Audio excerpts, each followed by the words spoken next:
కలకత్తాలో ఆర్జీకర్ ఆసుపత్రిలో trainee doctor మీద జరిగినటువంటి అత్యాచారం, హత్య దీనికి సంబంధించి జూనియర్ డాక్టర్లు విధులను బహిష్కరించి నిరసనలు తెలియజేసిన విషయం అందరికీ తెలిసిందే. అయితే పశ్చిమ బెంగాల్ ముఖ్యమంత్రి మమతా బెనర్జీ చొరవతో ఆమెతో చర్చల అనంతరం ఒక వారం రోజుల క్రితమే డాక్టర్లందరూ కూడా తమ నిరసనను విరమించుకుని విధులకు హాజరవటం జరిగింది. అయితే వారం రోజులు కూడా గడవక ముందే ఈ రోజు నుంచే విధులన్నీ కూడా బహిష్కరిస్తున్నట్లుగా మరొకసారి డాక్టర్లు ప్రకటించడం జరిగింది. పోయినసారి అయితే అత్యవసర సర్వీసులను అయితే కొనసాగించారు.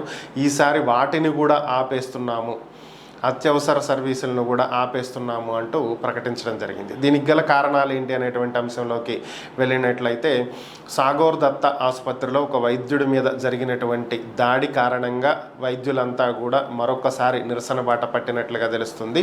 వైద్యుల రక్షణ కొరకు అన్ని చర్యలు తీసుకుంటామని చెప్పినటువంటి ముఖ్యమంత్రి మమతా బెనర్జీ ఆ దిశగా అడుగులేవి వేయలేదని, ఆసుపత్రుల్లో సీసీ కెమెరాలు ఏర్పాటు చేస్తామని చెప్పారని, అలాంటివేవీ చేయలేదని, డాక్టర్ల కోసం ప్రత్యేకంగా మహిళలకు పురుషులకు సపరేట్గా ప్రత్యేకంగా టాయిలెట్స్ నిర్మిస్తామని చెప్పారని, ఆ దిశగా కూడా ఎటువంటి అడుగులు వేయలేదని, సో ఇచ్చినటువంటి హామీలను అమలు చేసేటువంటి దిశగా ముఖ్యమంత్రి అడుగులు వేయనటువంటి నేపథ్యంలో, అలాగే ఆసుపత్రులలో వైద్యులకు రక్షణ లేకుండా పోతున్నటువంటి నేపథ్యంలో, వైద్యుల మీద దాడులు జరుగుతున్నటువంటి నేపథ్యంలో తాము విధులను బహిష్కరిస్తున్నామని, అత్యవసర సేవలను కూడా పూర్తిగా నిలిపివేస్తున్నాము, ఈసారి ఉధృతంగా నిరసన అనేది ఉంటుంది అని చెప్పి ప్రకటించడం జరిగింది. రేపు అక్టోబర్ 2వ తారీఖున ర్యాలీకి కూడా పిలుపునివ్వటం జరిగింది.